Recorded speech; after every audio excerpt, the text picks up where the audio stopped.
one place where you learn that the movie Inception was based on a true story, but instead of a dream within a dream, it's a duck within a duck. And it's on the podcast known as Trapped Under Plastic, the podcast that, in another universe, is definitely about My Little Pony. Which is your favorite My Little Pony? Mine's definitely Starscream. I was just gonna ask you. If you knew any names to any My Little Ponies. Pinkie Pie?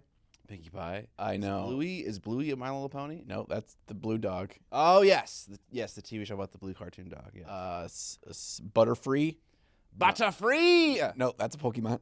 Shit. Okay. Also, it sounds like a sad dish. There's a one that's like it's got an apple on its butt and it's butter something butter.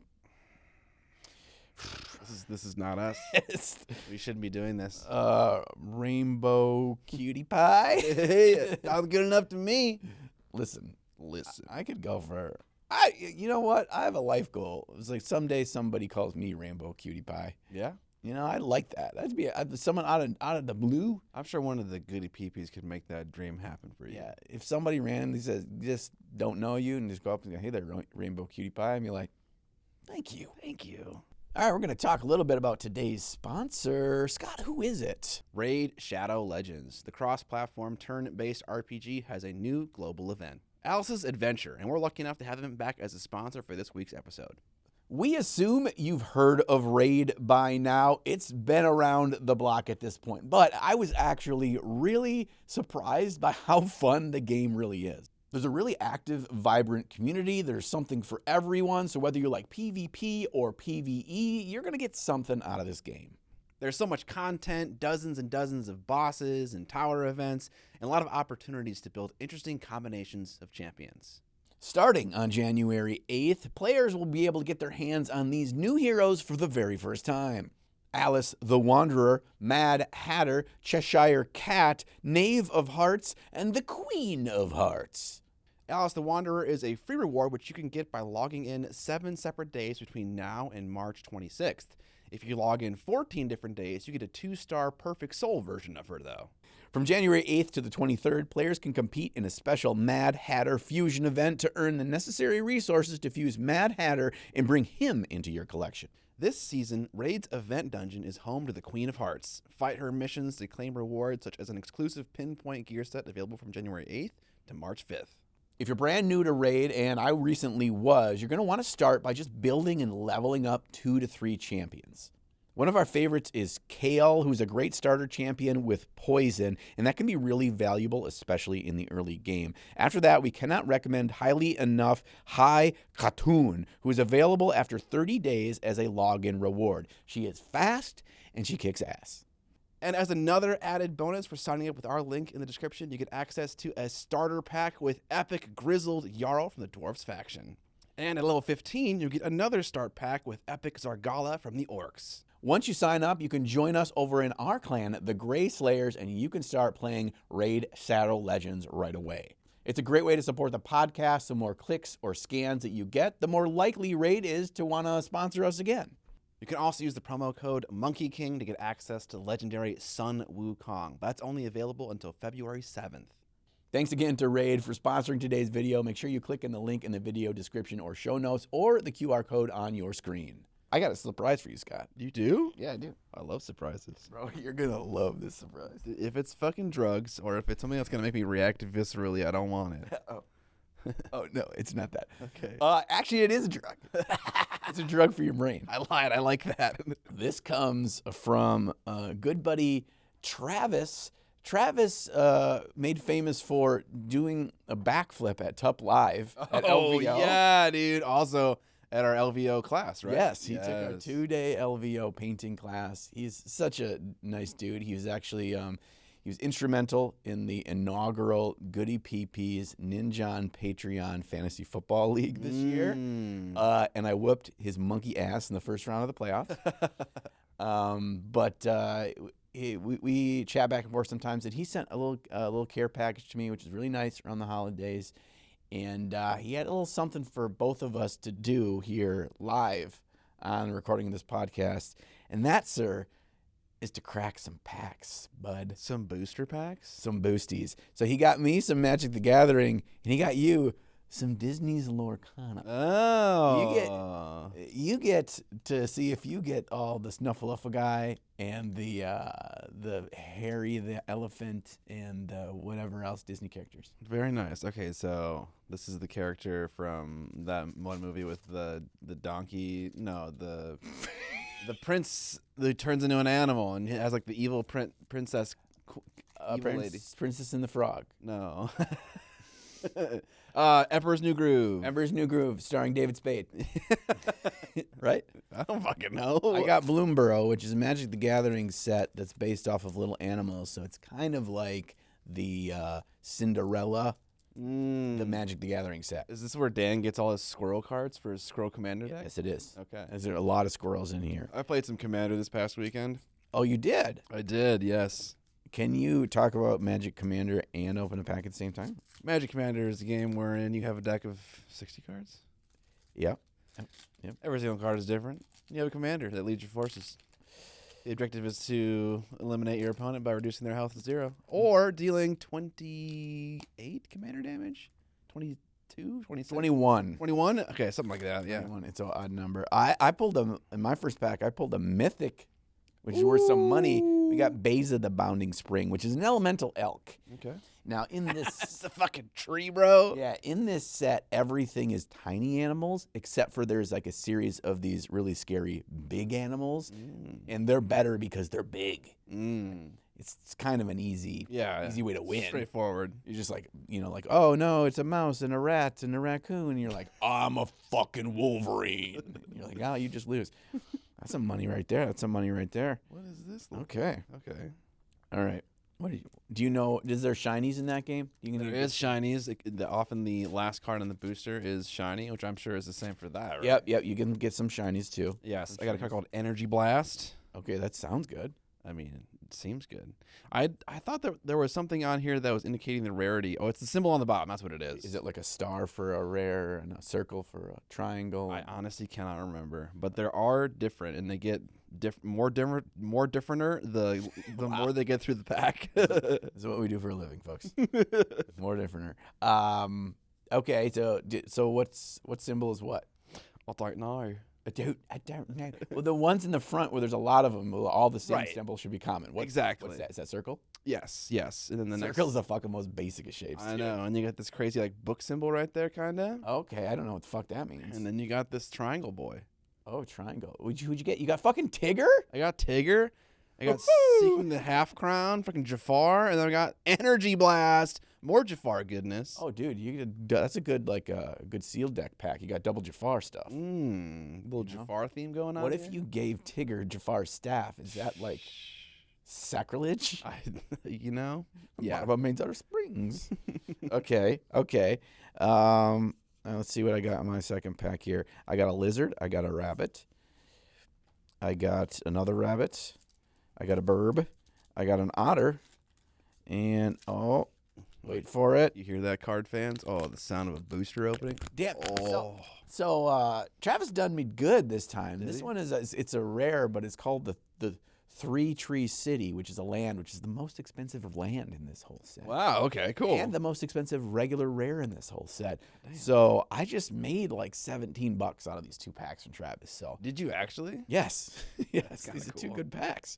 2 packs. So the best thing about the card Three Tree City is every time you play it in a game, you have to say, Three Tree City. "We Three Tree City." Nice. Yeah, you have to say that. That's part of the rules. It's in the game. Otherwise, your opponent just rips up the card. You made a face like you pulled something good. I like the look of this guy, Yokai. He looks cool. Who is he? I have no idea where he's from, but he is cool looking. He's yoked. Also, getting more of these interesting, they're called locations, which was a new mechanic that was released in a later set of the game. Oh. Where, like, instead of playing units, you play these things to, like, your active area, and then you can send your minions on a quest to go to them. Then you get, like, stuff for questing at this location. Oh, interesting. So it's a way to get other resources. Yeah, well, it's not. It's points for the game. So, like, Points to win the game. Yeah, you accumulate lore, and that's how you win the game. And so instead of getting lore by, like... Are you shitting me? The game is about the lore? Yeah, it's about acquiring lore. Lorcana. This is the This is the worst sounding game I've ever heard. What do you mean? I don't want to acquire lore to win, and I attribute acquiring lore to losing. Do you think in Disney lore Connor you're gonna be trying to attack your opponent here? I just thought lorcana was a word that was like It was a word. like something Walt came up with early, and it was like his way of Disney magic. It was like kana was magic, and lore was like that's like the like the ancient Hebrew word for mouse. Yeah. That's what I thought. It's Okay. like mouse magic. Well, you're wrong. Okay, damn it. But the hollow I got. You got a shiny. I got a shiny. It's called Gold Coin. I mean, that sounds good. It does sound good. It is a common, which Fuck. that made me realize the last holographic I got was one of the rarer ones. It was the triangle symbol. Okay. This one, Energy Blast. Energy blast. Okay. I mean, I love this, Travis. yeah, isn't this nice? Can we start every season of TUP with cracking some fucking boosters? Yeah, dude. I can Yeah, love dude. that. I was like, oh yeah, we're definitely doing this live. So, thanks, Travis. And so it's January. It is. It is the new year. It is the new us. Not really. It's Yeah. the same us. Yeah. I really don't want to change at all at this point in my life.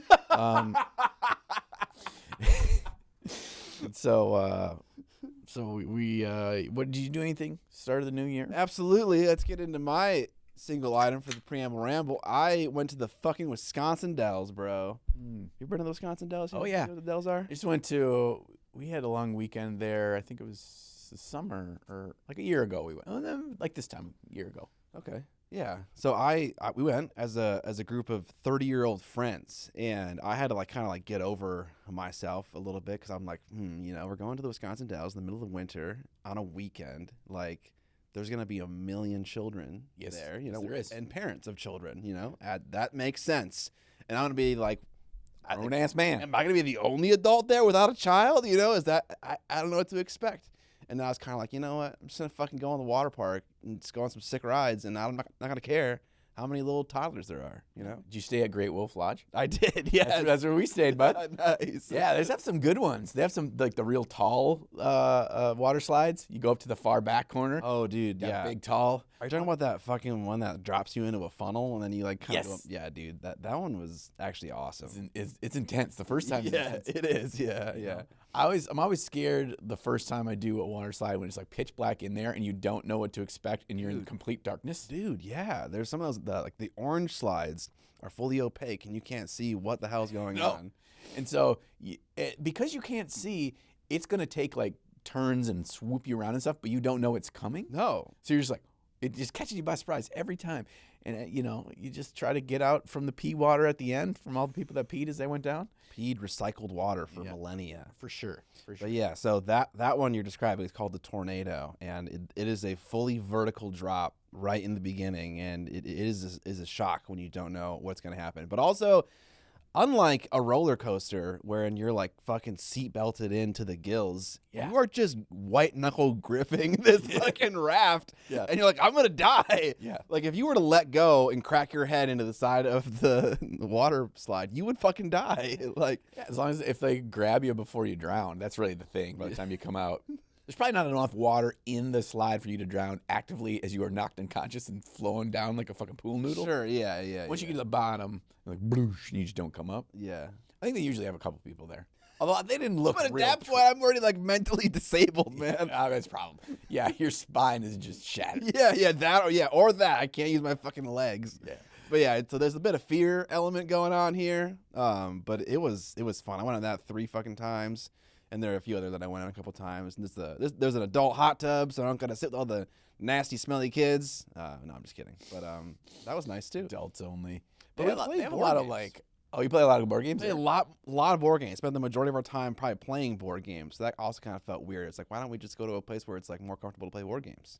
But, Yeah. it was See, fun. that's the thing is like when we went to Florida, we stayed in an Airbnb. You stay at a house Airbnb, and they all have pools in that state, in Florida, yeah. right? And so the kids just didn't want to like go do things other places. They just want to sit go in the pool in the back. And I'm like, man, this sure feels like an expensive trip. We just stayed at a pool. Yeah, in these people's house. I was like, okay, all right. But, it's like you enjoy yourself. Try not to stress about that part of it too much. Yeah. Did you go to the place that had the mac and cheese restaurant in the Dells? No. Okay. Dude, I went to, not Cracker. Is Cracker Barrel? Cracker Barrel? Is that the buffet? Or no? No. Golden Corral? It wasn't that. Okay, we went to Cracker Barrel, and they had like a bunch of there's a bunch of old-timey stuff on the walls. And Sounds like a Cracker The Barrel. decor was spot on, and the food was, it was Cracker Barrel food, but it was fun. Okay. There is like the best mac and cheese I've ever had in my entire life in Wisconsin Dells. What? It's in this little strip mall place because we're trying to find restaurants that, and I always have my daughter help choose, and she sees there's a mac and cheese restaurant. It's like, okay. Yeah, okay. That's a dream come true. And they're all in individual little like cast iron skillet things. Mm-hmm. And they come out sizzling like it's fajitas at the Mexican Okay, restaurant. yeah, it's Right. fucking Chili's, dude. But it's in this little strip mall place, and I can't think of the name of the place, but it's a chain, and I wish they had one here.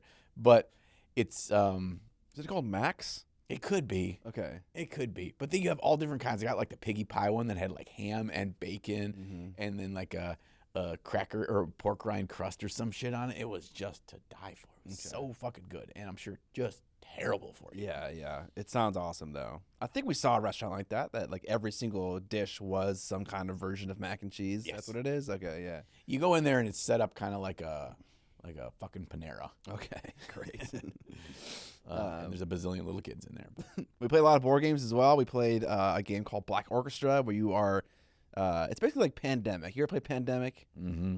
So it's kind of like Pandemic where you are playing as members of the resistance in Nazi Germany in World War II. You're trying to kill Hitler. So in this analogy, Hitler would be like the disease in Pandemic. Okay. But it's very difficult, and it's the kind of game where it's like, okay, if we didn't know exactly what our strategy was going in, we were never going to win in the first place. Because like in a co-op game versus the game, I feel like it needs to be really challenging or else it gets boring. Yes. And so yeah, it was a historical game where like there's like events that you play that are historically accurate, and all the characters you're playing as are historically accurate. And it was cool, but we also played like most of the second half of the game knowing we were going to lose because we didn't start off on the right foot. But it was fun. It was a cool game.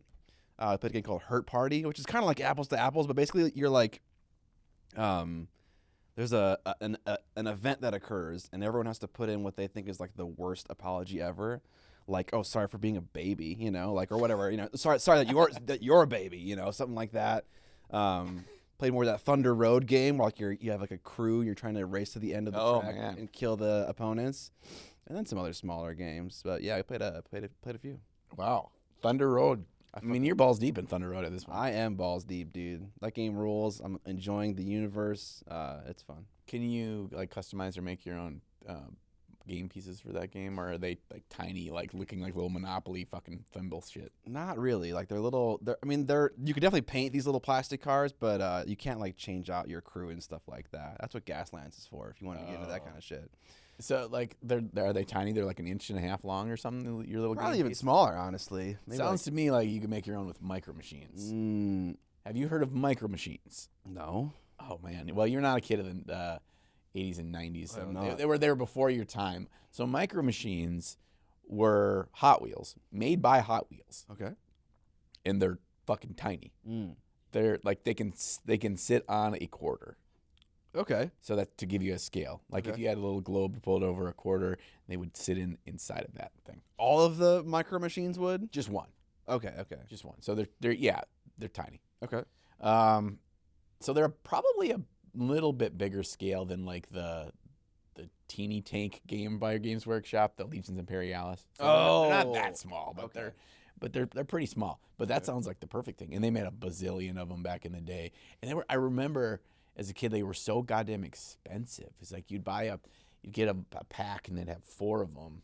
But they were like at that time they were like I don't know, $12, $13, $14. I remember my cousin always had a whole bunch of them, but I never got them because my mom was like, those are too expensive.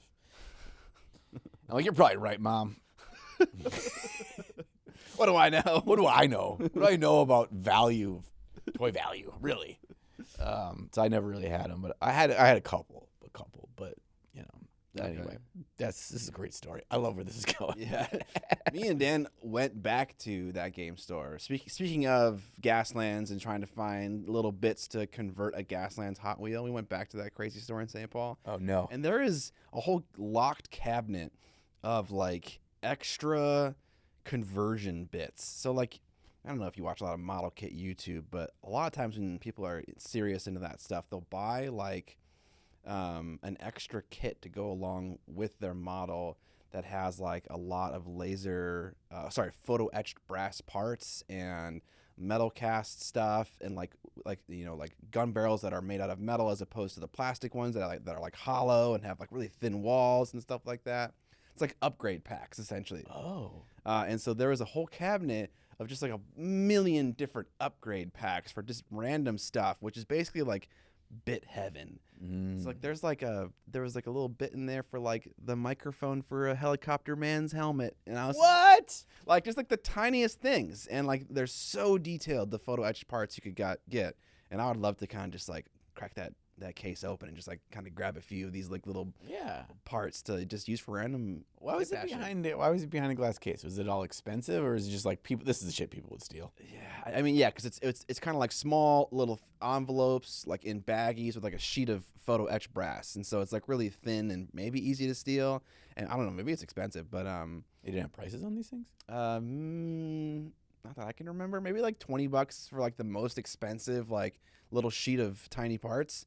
Yeah, I couldn't see a price. Yeah, really. that's not cheap though. No, I struggle to find that kind of stuff, and it feels like it feels like the kind of thing that you should be able to find, even like in online searches and stuff, and looking through stores and whatever. It all depends on how much people want that stuff, you know. Right. It seems kind of niche. I know, but like getting like barbed wire and and like chain link fence and variety of different sizes of like little rods and cubes and poles and all that kind of stuff. Mm-hmm. You can get that stuff in certain regards, in certain scales in like plastic card, but like the etch stuff, I struggle to find it even on like Michigan Toll Your Soldier site. Okay. That's specifically what I was looking for, and I struggled to find stuff. I did find a couple things, but not as much as I thought. 2 scale chain, Right. that kind of stuff. It's not as prevalent as I was hoping it would be. Yeah. Even going down to a very niche place that sells these things. Yeah, some kind of like generic kits of photo etched parts would be really cool to have. My caster randomly gave me some when I was visiting him in England, and it was like a whole little sheet of like wrenches and tools and stuff like that. Like that, if you were to scale down those tools, they would be as thin as a photo etched sheet. So it's like it's really cool, and like they're nice and very, very detailed, and it works for something like that. But there isn't a lot of like just generic photo etched stuff for you to buy. Yeah, and that is as one of the things that is a lot of things you can just 3D print or you do yourself. But there's something about it being metal and being flexible, bendable, posable, and stays. Yeah. The properties that metal has that resin obviously does not have. There are certain things that you want that for. So you can't just 3D print your way out of responsibility as an adult for everything. Also, the thinness is a huge thing too. You can't really print things that thin. I'm sure you can, but it's like it gets more and more challenging the more you do it. I like how thin it is, and more fragile. Yeah. It's like people do like seat belts like with this stuff as well. Like that would be like so fucking tiny, and it's so detailed. It's incredible. Wow. All right, what else did I have down here? Oh, Adepticon 2025 registration just happened this past weekend. Started open on Sunday. You saw all your classes? Oh, yeah, like 10 minutes. Nice. That felt really, I was scared. Anytime you do something and you put yourself out there, right. like when we did the LVO class too, I was kind of like, oh no, what if nobody comes? Yeah. Just us and like 3 smelly dudes. But it wasn't. It was us in a room full of smelly people. So it was great. And what I did in that situation is I made sure to get really sweaty and not shower. So I was like, fuck this. I'm gonna be the smelliest one in here. Yeah, you're gonna be the stinkiest one there. Easy. It's one of my greatest achievements, is being the smelliest one in the room. But yeah, and as I checked this morning before I left to drive up here, there was only 19 slots open for Tup Live.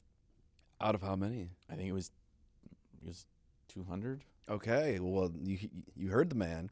If you want a seat at the Tup Live event at the new Adepticon Baird Center, get it while it's hot. Yeah, and it said we're in like it was like the Baird Hall or something, A and B. So Okay, if it's a room that's got the separators, there's no separators for this. tear that all down. It's $0, and I did not say that. That's weird. yeah, it said $0 on there when I looked at it. Okay. So anyone can just add it to their cart, whatever. But let this, yeah. We wanted to be $1, like we did last year. Is we made it $1, so you had a little bit of kind of investment in showing up, because the last thing we want is to people to see that's like, oh, I really wanted to go, but it looks like it's all full. I can't go. And then we never kept that money. We just gave it to Adepticon for thank you for us hosting us there. Because it's $0 here, then. But I'll say this every episode: still come. Yeah, I was just gonna say we should say this right now. Yeah, And, yeah. Please come, even if it says it's sold out. It is on Saturday night. What time is it? I don't remember. 9. Is it 9? No, it's 8. It's 8. I have it pulled I up. think it's 8 to 11. 7 to 10. Oh, 7 to 10. So 7 p.m. on Saturday, March 29th. Baird Ballroom A and B. So, and even if it fills up, you can go to the Adepticon events thing and just in the search bar typed in Trapped and will come up, and you can see the details on it. But just come. Even if you're not going to Adepticon, it's the evening time. You can just walk around in there, and you can just show up. If you're from Wisconsin, if you're from Missouri, Utah, if you're from anywhere, Shangri-La. Shangri-La. It's gonna be interesting to look at what the late night walk around vibe is of this new place. You're gonna have to map it out. I know, that's the thing.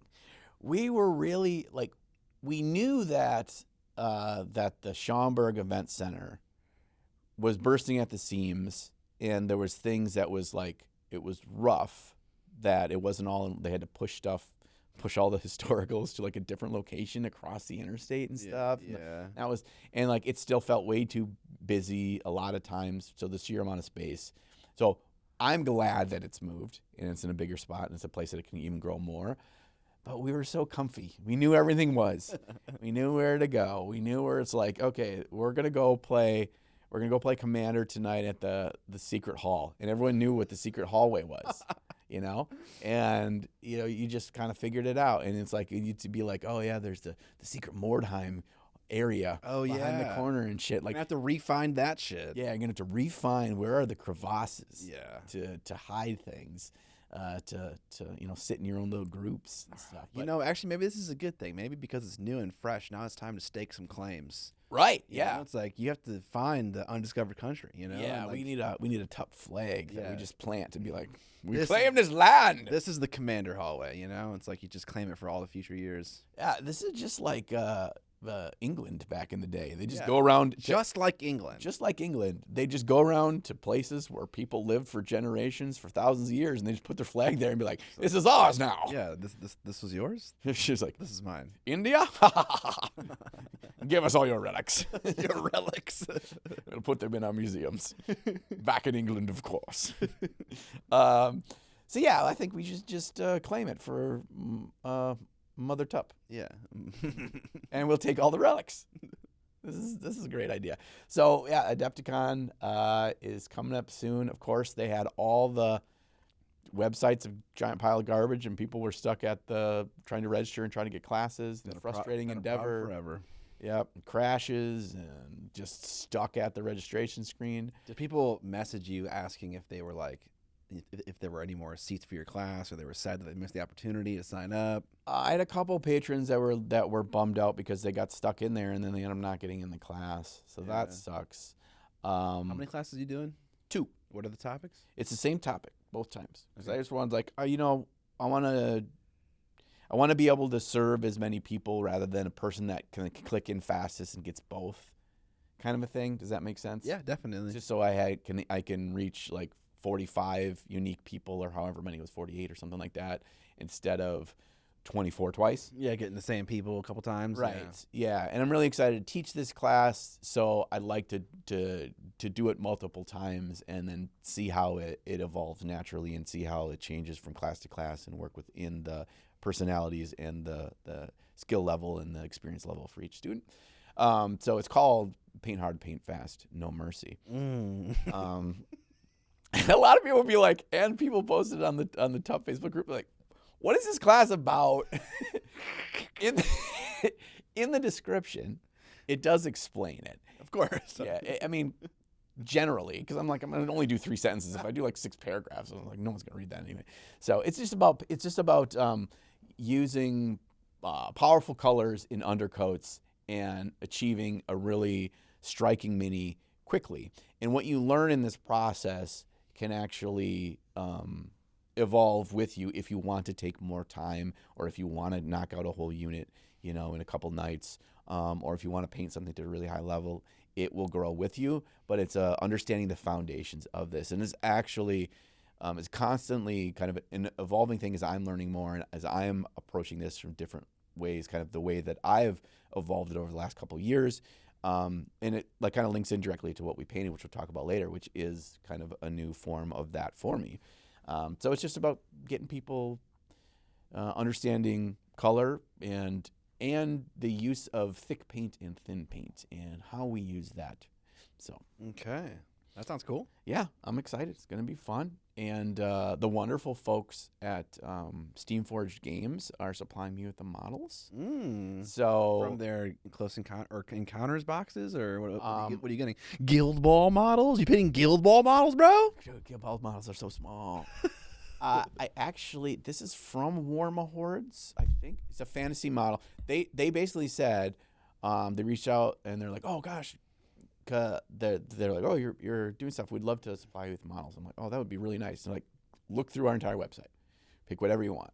And so I found a female barbarian that is really badass, but it's got a nice combinations of, it has a really clean, well-defined face that's not overly detailed, and it has different materials. It's got like a fur cloak, it's got leathers, it's got some metals. She's dual wielding like hatchets.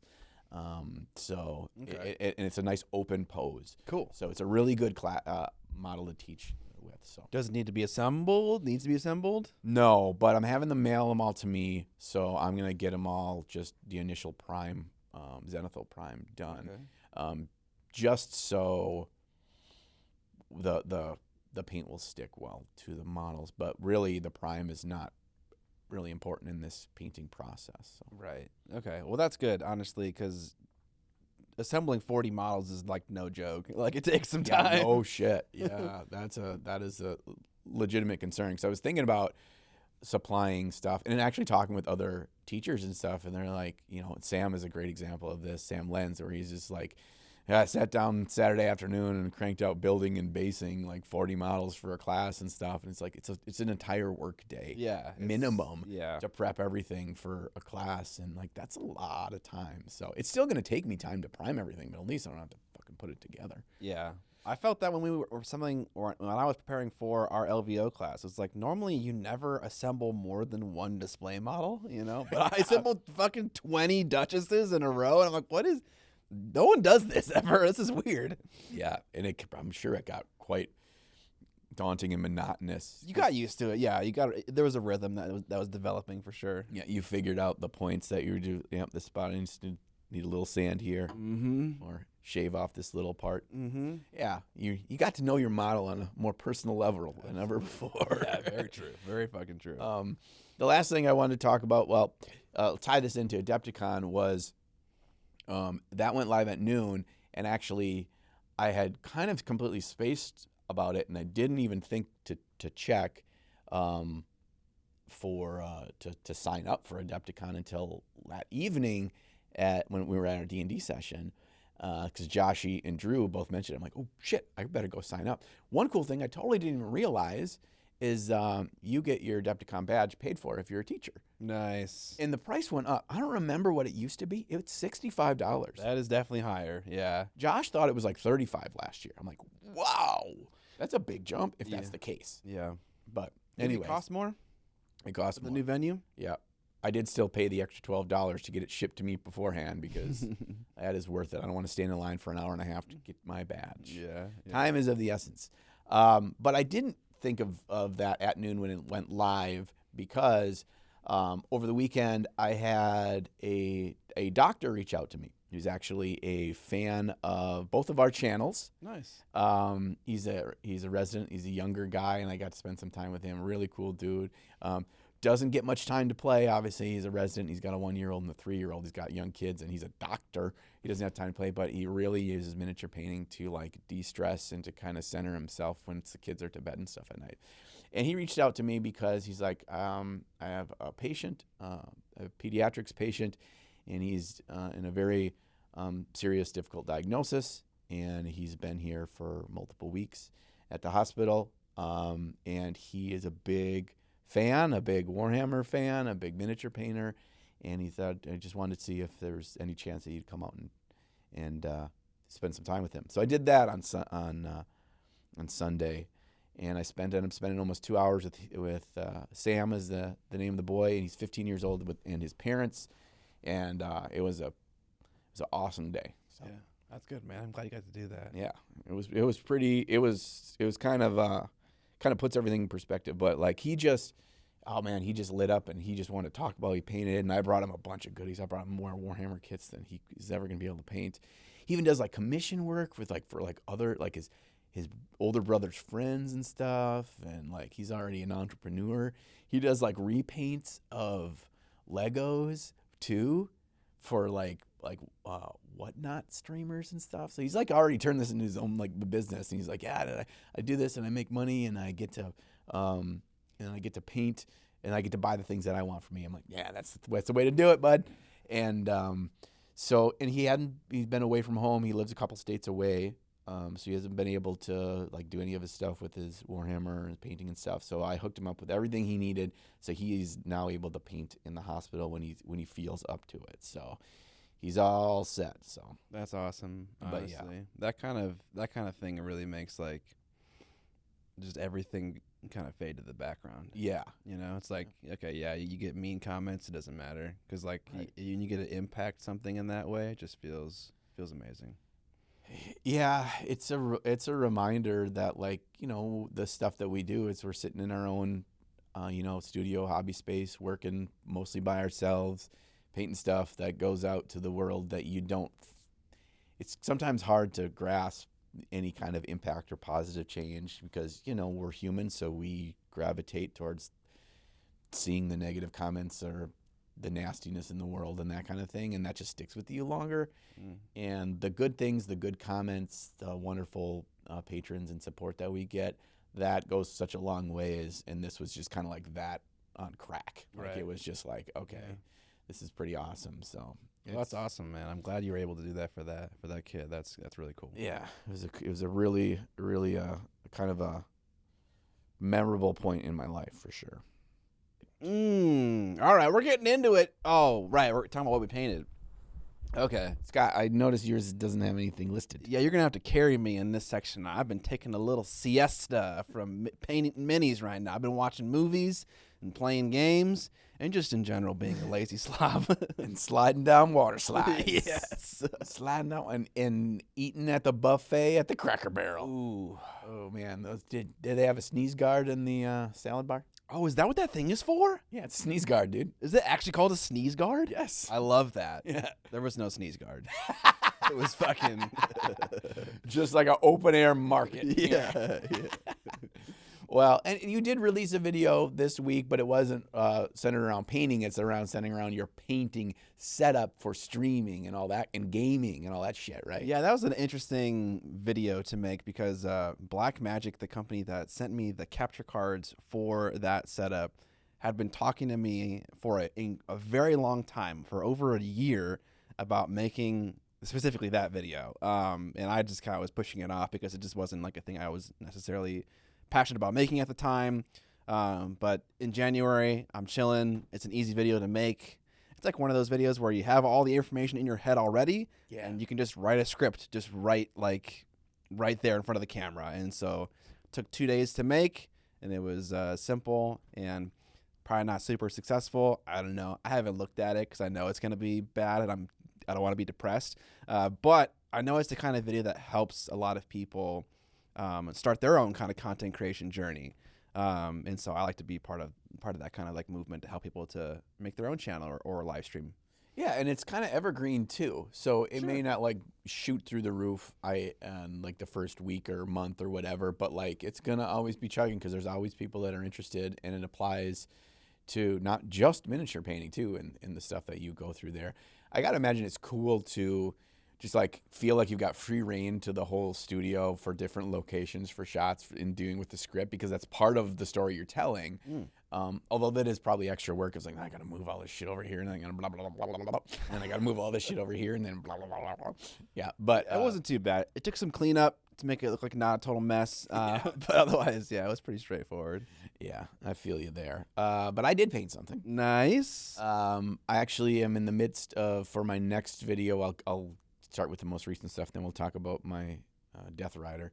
But I'm painting my Golden Demon piece for my next video again. I'm painting his long skirty bits. Vizek Scour, the prophet of the Great Horned Rat.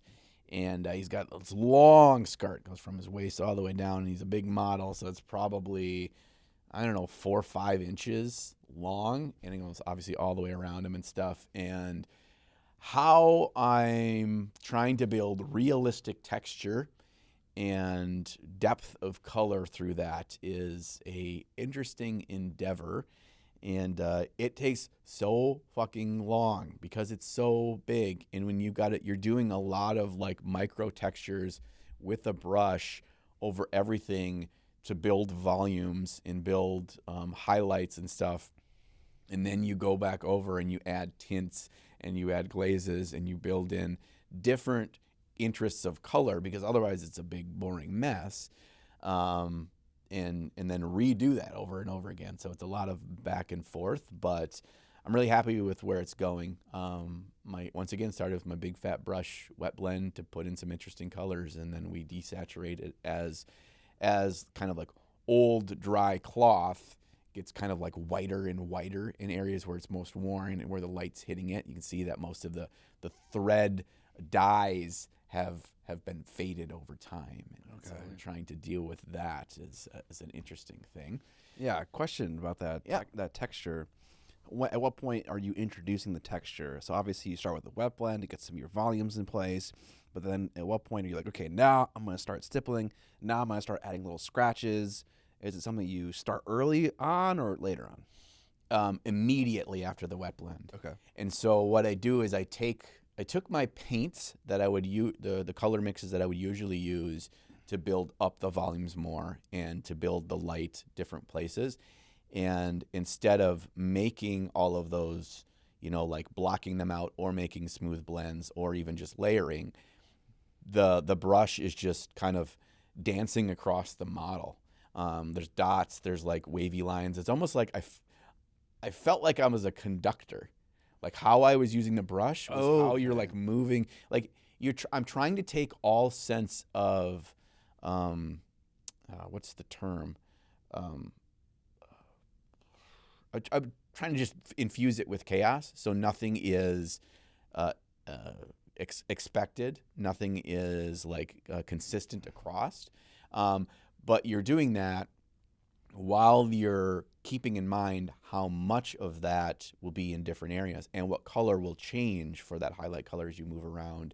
And I just do a lot of dancing around the model to different sections, and I didn't like start here and like work my way over. I did a lot of jumping around, and that actually I think helps with that.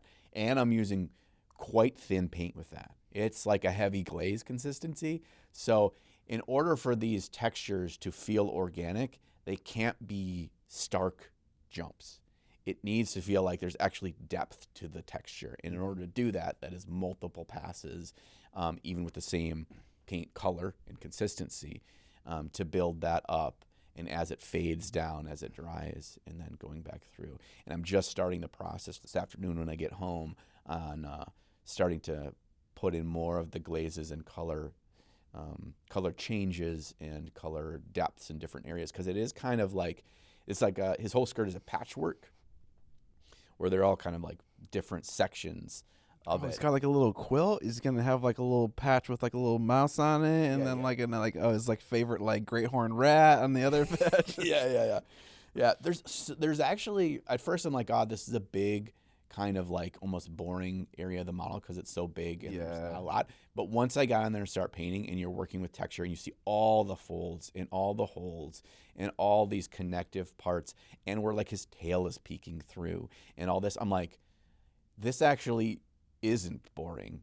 There's a lot there, and if I can infuse that with more color, I think simply like trying to do a bunch of freehand on this is not the way to approach it. At least for me, I'm not going to approach it from that way. There's other places on this model where freehand is going to be used, and so you don't want it just kind of covering everything and kind of making it too noisy. Right. I feel like I totally agree with you. Like when I'm painting like a face, like say a face sculpted by, our favorite cute dwarf goblin bust sculptor, Spira Mirables, like the Lucas faces, Pina? Yeah, he has so many small micro volumes on like the face, and like making sure all those volumes are realized with highlighting and shading is, I imagine, the same kind of joy as doing that on a skirt, right? It's like it's interpreting all those volumes, and that is fun. And then if you like add on the complexity of just doing a freehand on something like that, that's like that big, that just makes it like a kind of a slog a little bit, Yeah. And there's no really just like large flat area that would be obvious and it looks boring without it either. Yeah. So that was the other thing. It's just a personal thing, and sometimes they look amazing, but just like putting a big free-handed thing because there's a space there, I don't think always, sometimes it's too distracting, and you really have to nail it for it to not like pull away from the quality of the paint job. So that's the other thing. I am running into one area of concern, and it's kind of across all this model I've realized, is that I use a lot of thin layers to build stuff up, and I'm getting a more satin texture. The model is getting shinier and shinier as I put this stuff on there. What paints are you using primarily? The new P3 paints. Okay. And I'm also using Lamy and Medium to thin them down. I think that might be it. I think that's it. Yeah. Because they're not, as I'm doing like the wet blended base coats, or I'm doing layer consistency highlights and stuff, it's not getting overly satin. That paint falls in the range between matte and satin. They're not as shiny as Games Workshop, but they're not like ultra matte either. Like a Vallejo model color kind of thing? Yes. Yep. Okay, they feel really similar to that. Or like AK 3rd Gen. They're very similar to those. And but as I'm building this up, because I'm using so many layers of very thin paint that's been thinned down with that, so I've actually been using less Lamy and Medium and more pure water, and this paint really has been like performing really well with just water. So I'm just like, yeah, fuck that. But I am going to probably use some thinned down contrast paints, washes and stuff in certain areas on this to tint certain patches. So this one's just like slightly more sepia color. This one's slightly more like camo green, just faint to show that they're different patches. Okay. But those are going to be more satin too.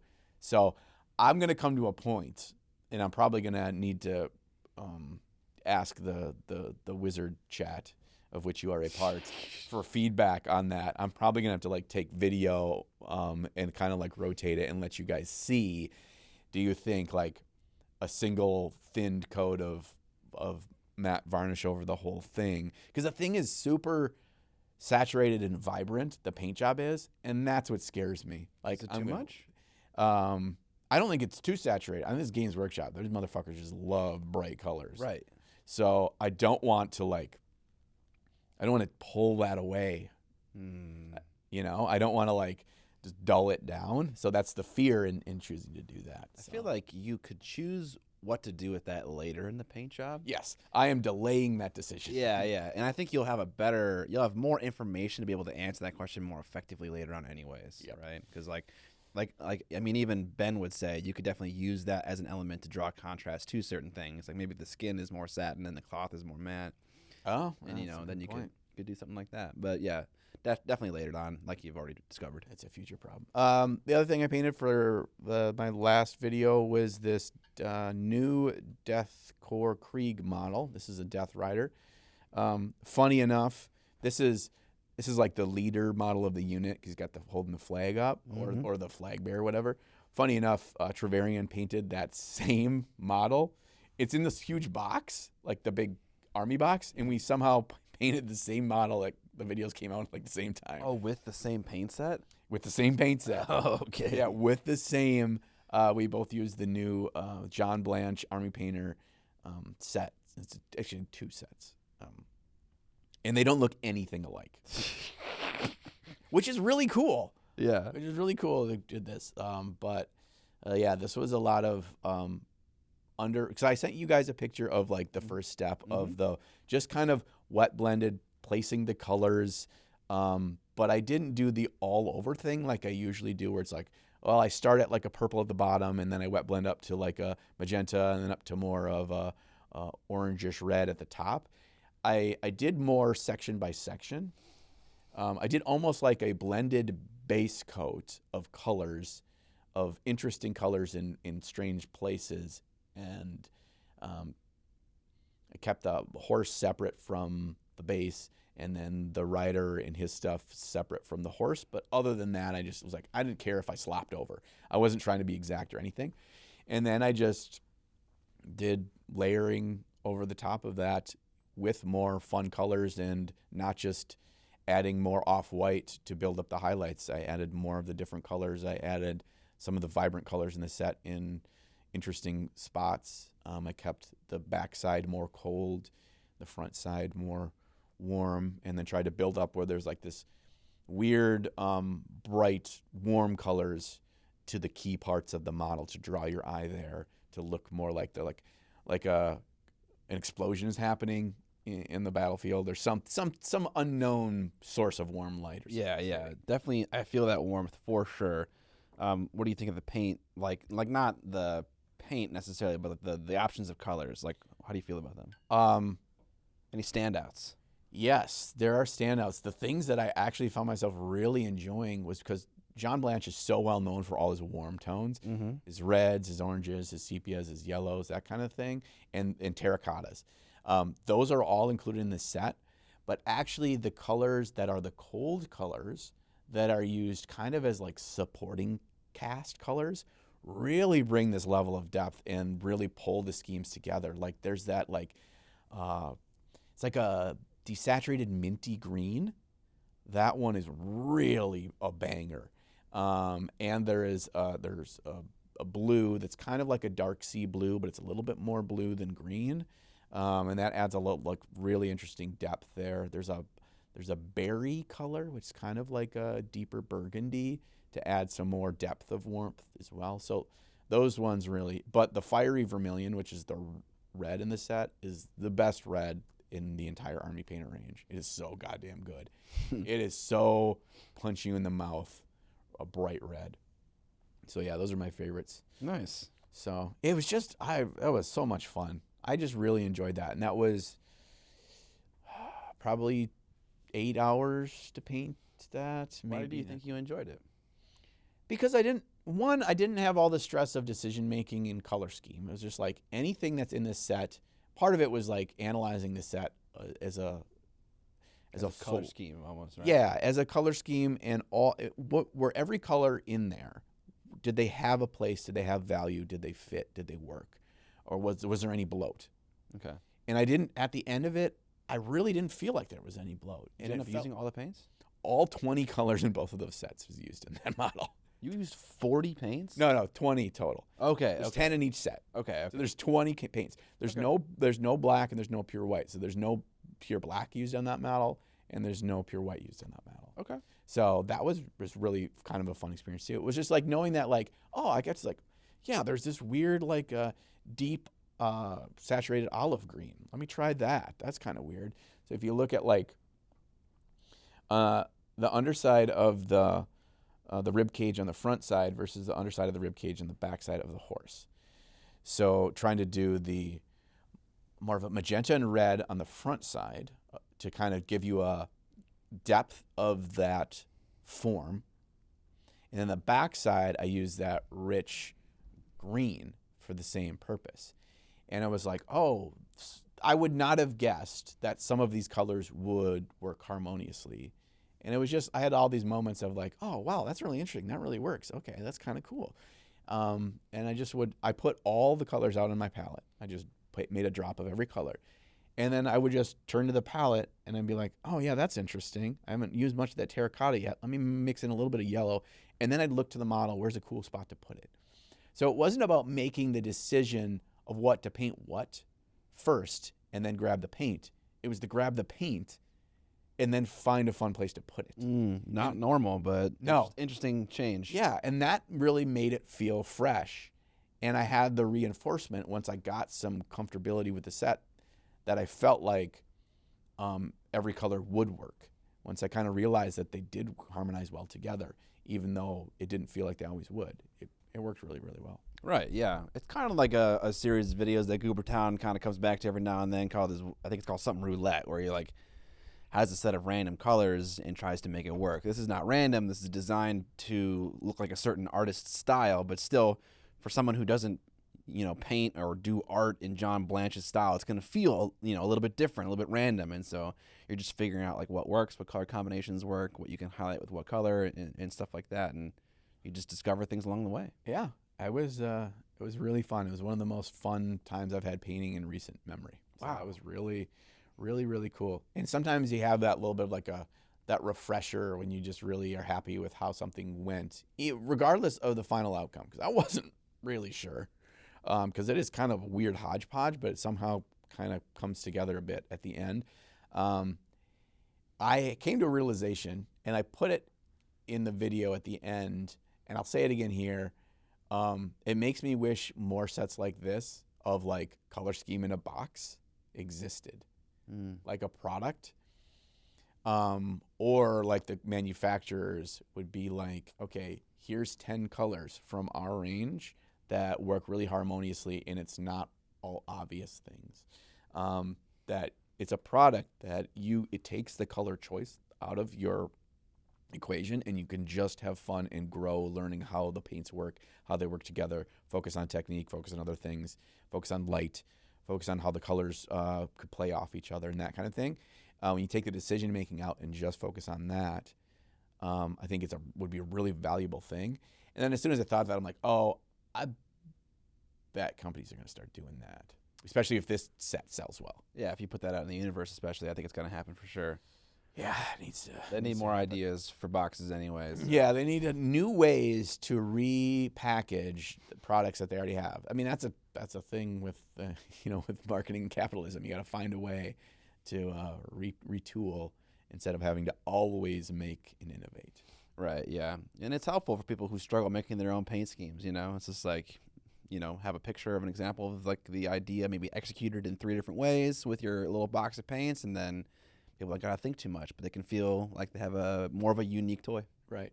I mean, that's a thing that in like traditional art that's been done, and amazing artists use a paint scheme like the Zorn palette's a great example. Yeah. And then you add, it's like, oh, there's the foundation core set of what a Zorn palette is, which is largely what John Blanche's palette is. It's a Zorn palette, but he's also added a couple of weird, cool colors that aren't part of the Zorn palette that he uses in subtle ways across his artwork for depth, and they added those paints to this set to help you kind of see how a traditional foundation of colors that are harmonious, how you can play with them in your own way to make something that works for you. Okay, very cool. Very cool paint job. Happy that you had a lot of fun doing it. Yeah. You need to take a pee? No, I don't. Okay, it seemed like you were kind of getting ready. I was like, I'm getting out of here. You're like, it's time. All right, on to the main topic. We discuss our hobby goals for 2025 and also share some hobby predictions where we think the hobby is going to go in the next year. All right. Hobby goals for me, man. I don't know. You know? Is 2025 a very monumental year for you? Do you want it to be? Do you predict it to be? Do you have, you're like this big things, or is this more of like a, you're going down that water slide, and you're just like, we're halfway through the ride, I don't see a big change. Maybe there'll be a loop that I can't see. Yeah, those are good questions. I think that in some sense I am currently halfway through the ride right now. It's impossible for me to separate my YouTube channel and my hobby, because they just seem so linked for whatever reason. Yeah. And a while ago I was doing a new thing with my channel, making weekly content, and I think I'm keeping on that journey. And so whatever content can support that goal is going to be part of my hobby journey. But to separate the two, I feel like I would love to, I don't know, I've been just so jazzed about gaming lately, and I love having painted armies of things. So at the very least in 2025, I want to finish my Dark Eldar army. That's that's my first goal. Probably hopefully will get done in this first quarter. I have a pretty specific plan for February and March to get it done by a certain time. But yeah, that's the first goal. How about you? Throw it back at you. Okay. So when you talk about like the intrinsically linked your hobby and your channel, I feel much the same way. And in fact, the way that I think is the way that I'm trying to approach it with a healthy mindset going into the year is I want to think about my hobby and what excites me in my hobby first. Yes. And then let that just permeate the channel. Right. And that's a healthy way and to me to have excitement in the videos that I'm making and have fun in keeping me energized, because if you feel like it's a slog, because we've done videos before and we're likely going to do them again, every content creator does, where you do videos that don't excite you as much. It's a totally different feeling, and the final product is felt by your viewers. So I want to go first into what excites me. So for me, that's kind of two main things that I'm looking at. One, I'm not going to feel bad about making more videos about my Golden Demon project, because that is where a lot of my focus and my passion and my hobby is right now. Why are there feel bad moments about that to begin with? When I first started doing this a couple years ago, and now everybody copy me, so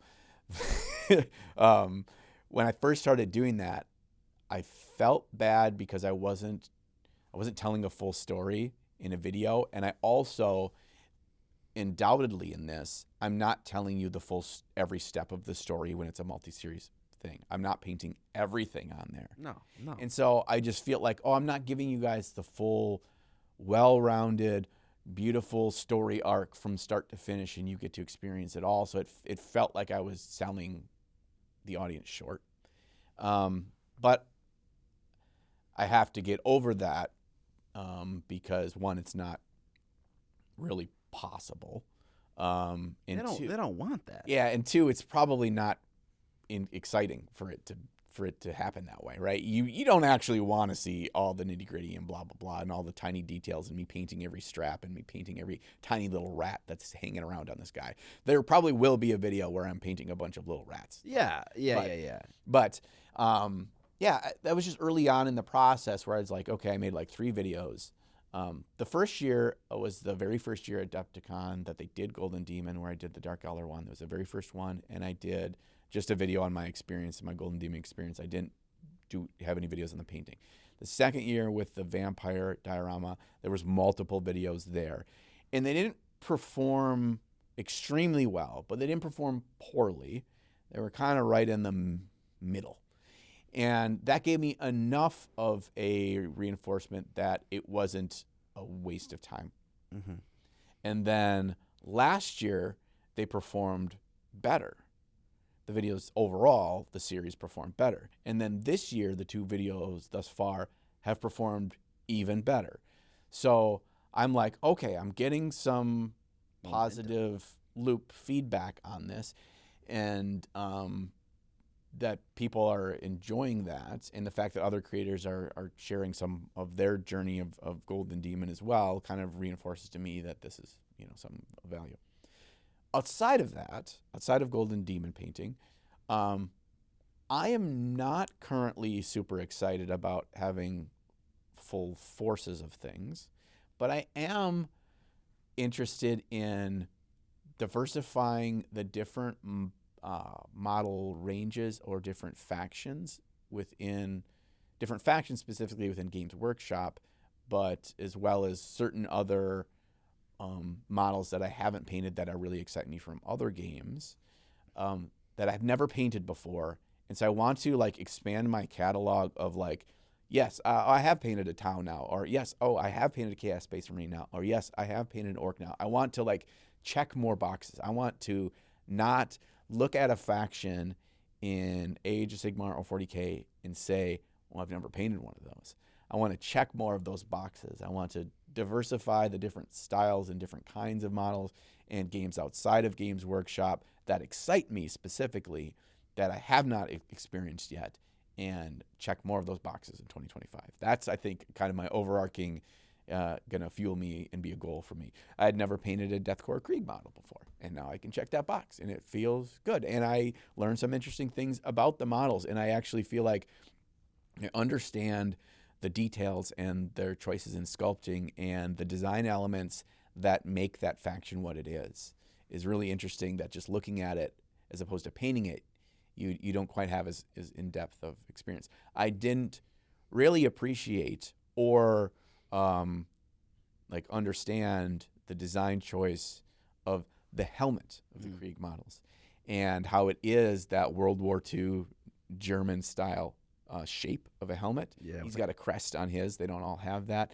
And then how that links in, it lines up with the gas mask thing. And it's just a really pleasant design, yet elegant, simple design choice that defines the faction, right? So I get to just experience and learn about design elements in the faction through the painting of them. So. Yeah, absolutely. I definitely feel you there. There are a lot of just, even outside of GW, just systems that I have never painted a model for. And so yeah, I got a couple videos on my video list where it's the first time I painted, a model from this range that's hugely popular that I've never painted a model from before, which is just bizarre to think about. Right. Yeah. There's a lot of really good models or good ranges or good companies out there that I think painting them, you can have a more informed, educated. Oh yeah. Opinion about them. Absolutely, yeah. Especially it works well for ranges where a lot of the models aren't ones that I care a lot about, but right. they definitely have Parabellum's Last Argument of Kings. Conquest, I think. Conquest, The Last Argument of Kings. That's the name of the whole thing. I'm not into a lot of those models, but there's definitely at least 5 that I think are bangers that I'd be happy to paint. So people in the top Facebook group let me know that they're coming up with a new faction, and it's Eastern themed. Nice. Okay. And so they have a bunch of Onis there that don't do it for me at all. I do like Onis, but these are very squat. So do you know what an Oni is? Demon? Oni is like a demon ogre. Okay. It's like an Asian demon ogre, and so they kind of have they're a demon, but with more the proportions of an ogre, and they usually wear some kind of samurai style armor, and they have a nasty demon face with horns and stuff, and they're used in they're used in D&D and all sorts of stuff. They're a part of mythology, and there are Onis that look so badass. These models that they made are not those. However, there are a couple of other ones that they showed. There was a hero model where it's a female in these flowing robes and stuff, and I think she's a fox. What they're called, the foxtail or something. Again in mythology, where she's a very elegant and fast, kind of like a Crouching Tiger, Hidden Dragon style martial artist. But coming out of her flowing robes are these spirit foxes on the model. And this model is banging. So that's something that does very much interest me. So yeah, when you're saying like it can 80% of the range, 90% of the range cannot do it for you, but painting something within that range will help you kind of, you see like the quality of the plastics, you see how they sculpt details, you'll see when it's a thing that you like, you'll be more invested to want to see it through and not get frustrated because you're like, ugh. Yeah. So. Yeah. You also mentioned like really focusing on what you enjoy. I put that survey out, and the last question I put in it was just basically like, do you have any more feedback for me regarding my YouTube channel? And the resounding feedback was just do what you enjoy. And so I've really had to take a step back to think about what is it that I actually enjoy doing and also making videos of in the hobby. And it's been maybe a little bit more of a tougher question than I thought would be to answer. I love to solve puzzles, and I love challenges. I like board games so much because they feel like a puzzle. It's like, what is the most efficient way to achieve victory with the limited number of moves that you have? And I look at YouTube in a very similar way. It's like there's a code to be cracked here, and I'm excited to crack it. And so what videos I pick and what minis I paint becomes a part of those efficient choices to achieve victory, right?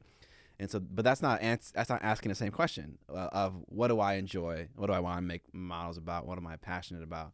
And so, I don't know. Like for me, it's just like really what direction the wind is blowing. I'm not good with long-term commitment. Like I struggle, like with this long 40K army painting challenge. You know, like that I'm doing with Jay. Jay's gonna end up probably making like 7 videos and have a finished army. I'm gonna have like fucking 15 videos and have a finished army because it takes me longer, and because I'm less committed to a long-term project. I prefer it to be, you know, like I love just dropping into 40K for a month, or sorry, for a week and a month, and then doing whatever the fuck else I want to do for the rest. Dip your toe. Yeah, you know, I don't want to do it every single day, you know, for like months.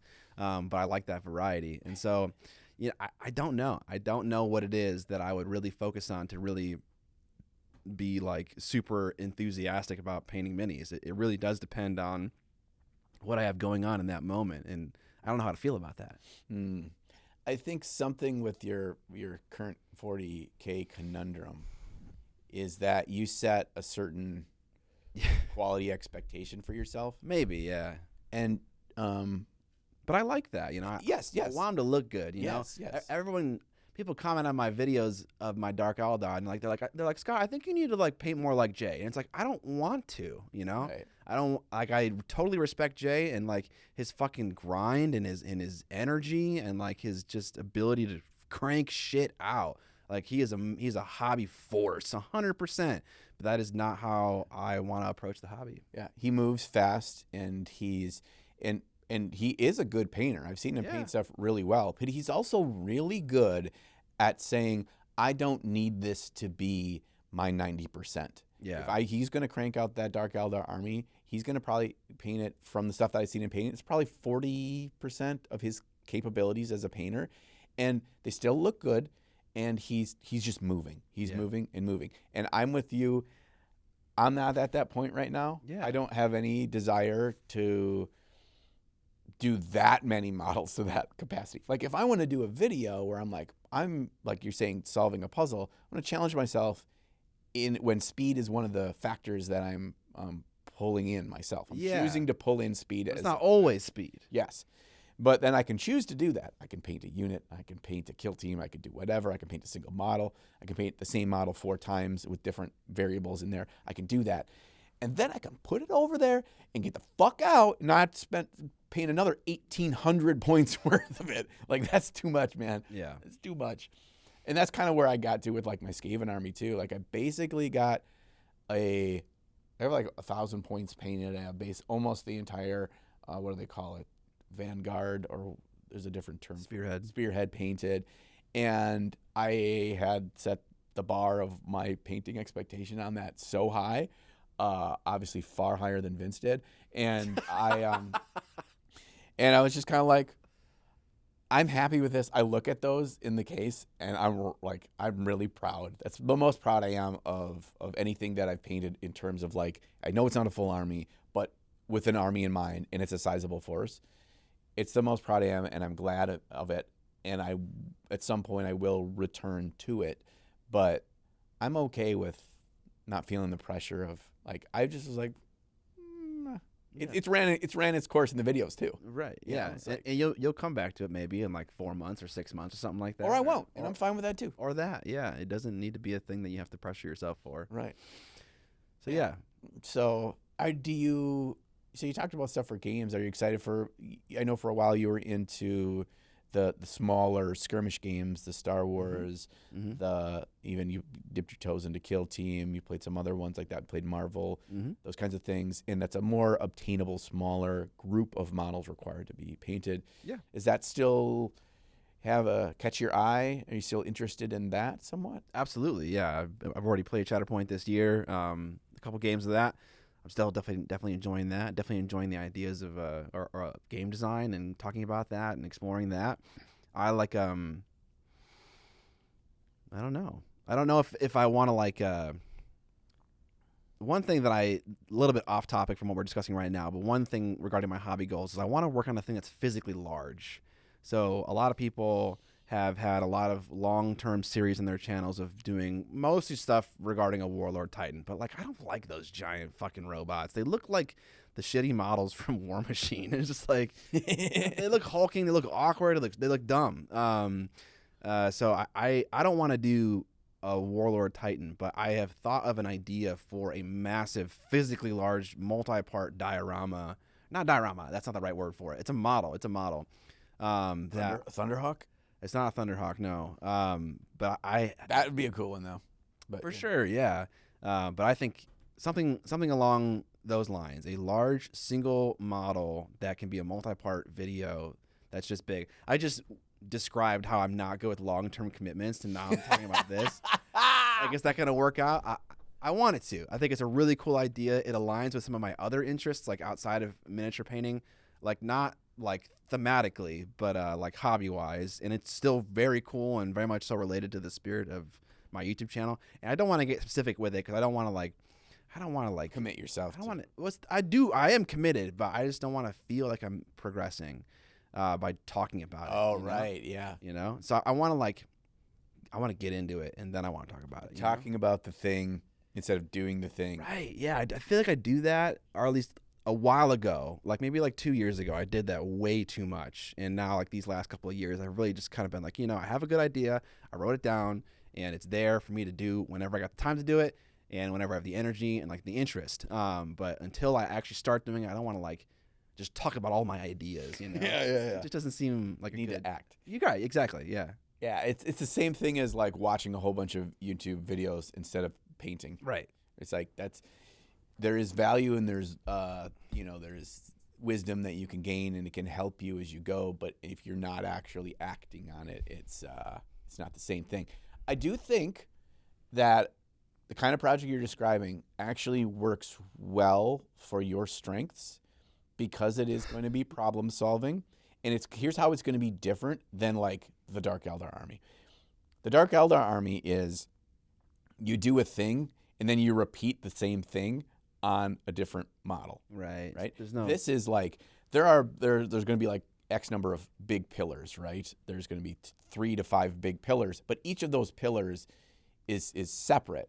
So you'll be able to, once you're done your building and converting thing, then you do the next one. You're never going to have to go back and do the building and converting thing again unless there's an interesting sidetrack of like, oh, I really should have done this in the prior step, so I did add that here while I'm doing this step. So you are moving and you're progressing it along instead of kind of always feeling like, oh, I took a step forward by painting this unit, and then I got to start back over to paint the jet bikes, and then I got to start back over to paint the Talos engine, and it's like you're just kind of doing the same steps. Yeah. And to me, that is where I lose momentum because I'm like, I'm not fucking stupid. I see what I'm doing here. I'm doing the same thing over and over again. And I'm losing my goddamn mind. So maybe that's why I painted the Chronos so differently than the rest of my army, because it's just like I need something fresh and new and different, just to try something out that's not the same thing over and over again. I'm not sure though. I like this idea of Big Scott. Big Scott. Big Scott makes big models. That's me. It's on the corner of Highway 52 and 77th Street. I'll tell you what the big model is like after the podcast, though. Okay. I'm going to guess right now on the podcast live. And so then if I'm right later, you can tell me later. Okay. It's the big, giant, donut-shaped ship from Prometheus. Oh, the one that carried the poison to the other planet. Yeah, okay. It's the one you see in the original Alien movie. Yes. It's on LV, whatever the name of the planet is. Yeah. It's donut ship. It's the one where it slowly rolls, and Charlize Theron, however you pronounce her name, didn't realize you just run to the side. Yeah. She just kept running straight, and then it runs her over. Right, yeah. Classic movie character move. Yeah, it is every horror movie runaway scene. Yeah, just done literally. Yeah. It's just like, but if I just keep running this same way, eventually I'll get away from the slasher. No, the slasher is the giant donut ship is going to fall. Yeah. Just sidestep, please. It's literally 7 feet to your right. Just run that way, and then it won't run you over. Oh, gosh. So was I right? Is it the Prometheus donut ship? No. Okay, darn. Good guess, though. Good guess. Am I close? Yeah, kind of, yeah. Okay. In a way, yeah. In a way. Okay, I'm excited. I'm excited. Did you see what donut ship you did choose to be? That's the thing that you're right on. The donut shape, yeah. I'm going to make a giant fucking donut, a model kit donut, where inside of it there's a kill team board, and you can play inside the donut. And actually, it's a reference to Everything Everywhere All at Once. Wait, that's a bagel. Never mind. They're the same shape. Yeah. Still counts. But you can only play the game with donut holes. Those are your units. Oh my gosh, yes. And then as they get killed, you get to eat them. And the different flavors have different stats. Yes. Right? Yeah. You got to go to Dunkin' Donuts and you get the big box of Munchkin, get the multi-pack of Munchkins. It's fucking cheaper than a sprue of Space Marine, I'll tell you what. Damn right. And more delicious. More delicious, dude. Don't gotta fucking paint it either, dude. The blueberry donut holes, those are your HQs. Those are the best ones. You got to keep those alive. Any other hobby goals? I'm just trying to keep my head above water, man. I don't know about you, but sometimes it's just like, I'm going to go where the passion lies, and I don't want to overplan or overthink. Yeah, that's 1,000% how I'm feeling. Mm-hmm. But that's not very helpful for the topic of this video, you know? You know, it really is not. No. I have a 2025, I'm hoping, knock on wood, is a big year for me releasing a product. That I have been in works with and planning with and working with a product manager and company for over a year now. And I'm hoping that can see the light of day. I just had a meeting yesterday and I'm feeling really excited and really good. But it's a lot of work. You're just like, hey, you got a full-time job doing a thing. You want to take on another part-time job that's related to the other thing? And you're like, oh, it just stresses you out. Definitely. Yeah, definitely. So what about some theories you have for where the miniature painting hobby is going to go in 2025? Do you see anything coming in the tea leaves? Do the portents tell of the fate of the world? Yes, they do. They do. I've seen the future, and it is grim and dark. I think GW is going to just totally collapse, and the fate of our hobby is going to be unknown. Hang in the balance. One man. Yes, from the rubble is one man. Darren Latham. He walks from the rubble. And he's like carrying the bolter from the statue that's outside of yeah. outside He's of the in the rhino. Yeah, somehow it worked. He's like, with me. Yeah. And then just everybody else is dead, so he just like There's no one else following him. just merges onto the highway. To be continued on Warhammer Plus. That no longer exists. I am curious to see with the momentum of Trench Crusade, what 2025 will bring, not only for that IP, that game, those models, but if that's kicked open a door that others run through. And not only that, other companies come through and have success, but just that that kind of thing has happened for a while. Like where a bunch of companies are all vying for the similar kind of player base, vying for a bite at Games Workshop's apple, as they're the biggest company and game in the market to establish that. But the success that this company has had and the momentum that it has, it shows that it's possible. And what 2025 brings, so not only for them but for other potential, is it gonna pique the interest of investors? Is it going to have more money be brought into startups? Is it going to things like that? That's really interesting to me. Yeah. I kind of feel like maybe the future of the hobby is a little bit of a reduction. I feel like we had a huge rise and surge in popularity during COVID. And I think people are slowly kind of wandering away a little bit. And it's not a huge concern for me. I feel like we rose to over what anyone's expectations would be, and now we're kind of maybe falling back down to more of a level, but it's still a higher level than it was previously. So It's the growth was still absolutely there. And so I don't know what that means necessarily. Maybe that means less products. Maybe that means less Kickstarters and all that kind of stuff. Maybe a little bit of a breathing period, a little bit of a slowdown. Maybe I think. That is a good point. I predict that 2025 will see less, kind of more of the same that just keeps entering the market. We were saturated a lot with that from 2020 to 2023. It slowed down a bit in 2024, and I'm talking about more paint ranges, more extraneous gadgets, more innovations on something that's not really an innovation, just more as that market grew, there was more opportunities for people to do things. And I think that we've become pretty saturated in a lot of those things. Mm-hmm. I'm predicting we'll see fewer, but those that will enter the market are with actual purpose of innovation. An example of that would be, in my opinion, the Redgrass Games Light. That is a product that is a legit innovation in the hobby. It's specified for the hobby. It's useful for other things. It's got a higher price point, but it's not just another painting lamp. And the CRI on that, the way that it's flexible, the way that it can work for you, the sheer output being so high compared to most hobby lamps in comparison, you really do want the more light the better. There's not really a point where it's too bright in here to paint models. That is my impression as I have grown, and even over the past year, I have moved to the big lights that I use to film my talking head are now over my shoulders, set up at 100% luminance over my shoulders for every time I paint for the camera, and that never used to be the case. Just getting light from the front and from the top is a big thing. So there's an example of something. If it's going to be there, it's got to really solve an existing issue, not just a new coat of paint on something we already have, right?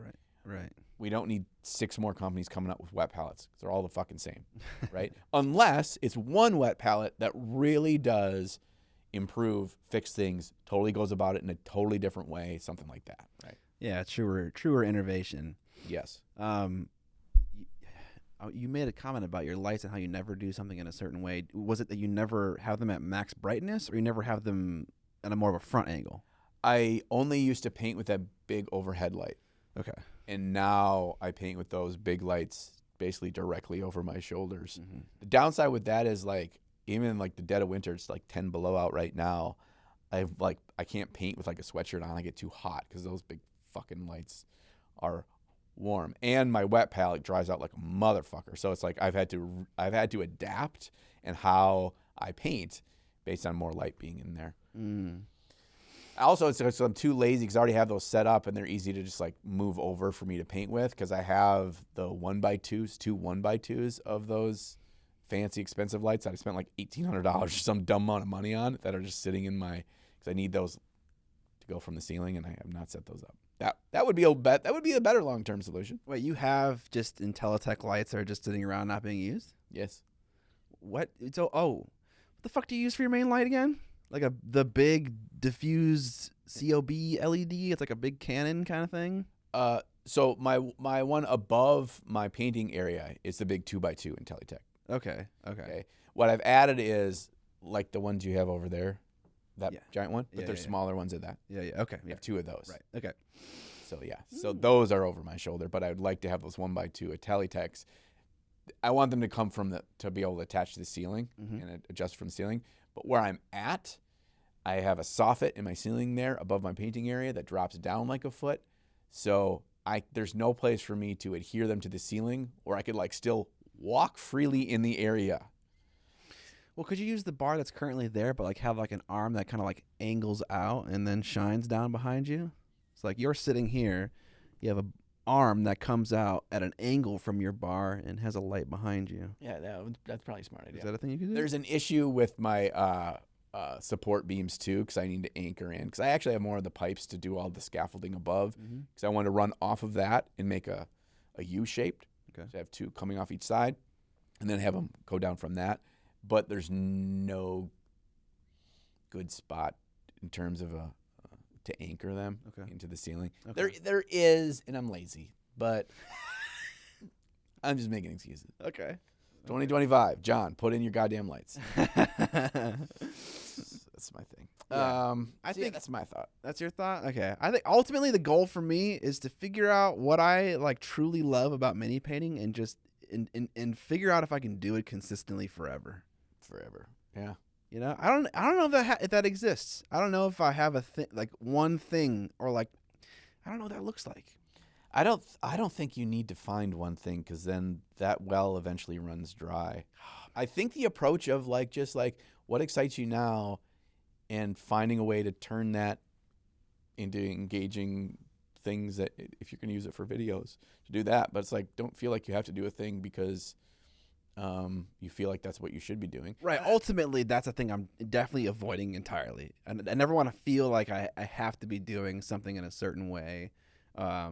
But I just there are so many content creators that just that have a way to do the same kind of thing, but it changes enough to make it interesting. Like Studston Studio always makes a cool model from junk that he has, and what he is making changes every single time, and the process changes because of that. So it's like you're always going to see junk, but the way it gets used is very creative and very interesting. Right.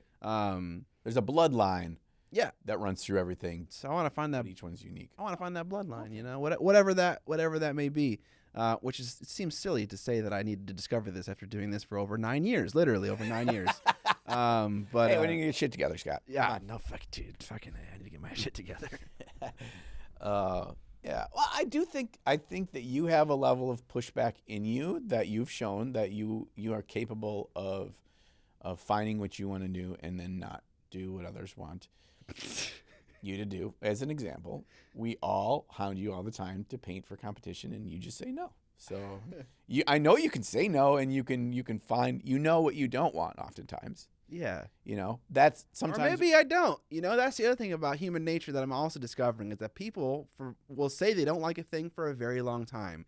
And then it's like, maybe just do it again and do it with a different perspective. And then it's like, oh, suddenly now it's different and you're older and you feel differently about it. Like that's definitely a capacity of humans that I don't want to like downplay. And so maybe if I were just to fucking do it, maybe I would enjoy it. Yeah, when I was a kid, I hated tater tot hot dish. Well, you were just now I fucking love. You were just a wrong child. Now I love tater tot hot dish. Yeah, your opinion was just false. Also, when I was a kid, I loved oyster stew, and now I realize that is sea boogers in milk. You put oysters in stew and ate it? You never had oyster stew before? No. Oyster stew is fucking warm milk and canned oysters. It's kind of like clam chowder. Kind of, but less stuff in it. There's nothing else in it. It's just the dairy base and oysters. This is like this is just like an old like poor German people thing that was brought over by my family. And I learned it from my grandma and my father. And oh my gosh. My dad still loves it, and is every year at the holidays it's like a fancy thing, and it's disgusting. It is sea boogers and milk and warm milk, dude. I can't describe it any more accurately than that. I liked that as a child. Now I'm an adult, and I'm like, that is no way. So you may change. You know, you may find your tater tot hot dish. Okay. Find that tater tot. I'm finding it. I'm finding it constantly. Okay, yeah. It's always changing. Right. You may wake up one day and you'd be like, man, I really want to paint something for Golden Demon. And I'll be like, I've been waiting for this moment for so long, Scott. Let me help. Yeah, you know, that's the thing. I'm sitting in that wizard chat, and I mentioned this to Vince and Sam, but like, you know, Vince and Sam are you know, they're ABP, always be painting, you know, you as well, and Ben, and you guys, like, it just seems like I want to be like that, you know, I want to be like that. I don't know what that looks like for me, but I don't know. I don't think I'm always be painting. I feel like that there's a core that I really love painting. I never want to go too far away from it, because every time I re-engage with it, I realize how much I love it. But like, I play Magic, I play D&D, I play video games. Like, It's not everything, but it's sometimes having that variety is kind of like keeps you from losing your mind. Yeah, you know, or making you burnt out on the one thing if you're doing it all the time. Like, if I was fucking Vince, I mean, Vince's brain doesn't work like normal human brain. Vince brain. Yeah, Vince brain. If Vince had a normal brain, he would have burnt out on miniature painting by now. But he doesn't. But yeah, there's the that of like, or it's just always fun. If it's always fun, you just like, well, I'm not gonna overthink this. Yeah, At the risk of sounding sad, I just feel like lately miniature painting has been more of a means to an end for me. You know, it's been more of a, I really enjoy gaming. Like, if I had to really sit down and think about, like, okay, what do I just actively enjoy without needing to like think about it? You know, I talk about trying to approach things with a unique perspective and like none of that bullshit. What is just natively interesting to me, and it truly is just sitting down and playing games with my friends. Like, I can do that for hours and love it. And so then how does the hobby tie into that? Well, it ties into that by having painted models. And so it is kind of more of a, this is serving my end of enjoying games. And that concerns me. You know, it's kind of like, oh, you know, I should enjoy painting. And there are times when I'm fucking sitting down and I'm in the mix and it feels great. And it's like, holy shit, this is fun. But just sitting on the outset and looking at it from the outside, it's like, you know, I'm not like super jazzed about it all the time. I mean, rarely am I. And then when I get into it, then it is more jazzy. Yeah, I think that a lot of the goody peepees can probably relate to that too. The hardest part about painting often is to just like sitting down, getting the paints on the palette, and just getting to work. You feel that way? I think yes. I think everyone. That's the hardest part, is the getting started. Okay. And the more busy your life is, the more other interests you have, the harder it is to do that getting started. But I find every time I sit down, whether I'm into it or not, and lately I've had a couple of paint jobs, I'm like, I don't know what the fuck I'm doing here, and this model doesn't interest me at all. I'm totally not talking about a certain thing that you and I both did a video on. But somehow you find the fun. And I think a big thing for me that's allowed me to do that, and I probably hadn't consciously thought about it, is the way I did it, is I don't approach the paint job like I'm painting this like I always paint the thing. I'm like, I'm not approaching this in a step-by-step process. Like, I'm just like, oh, what am I gonna do with this? I am going big to small, and I am just gonna start putting paint around, and I'm not worrying about details, and I'm not worrying about how I'm gonna paint the face and whatever. I'm just putting paint down. I'm just going through the motions. And I found if I do that, which is one of the big reasons why I got into underpainting with color and stuff, is because just by doing that, I like some part of that, and it's still a sloppy mess of color, but at least it's color, and it's like, oh, I found something. I see something. It's giving me some direction. And then like, I'm no longer thinking about all the stress of it, this is going to be dumb, I don't know what to do. And I'm just like doing that.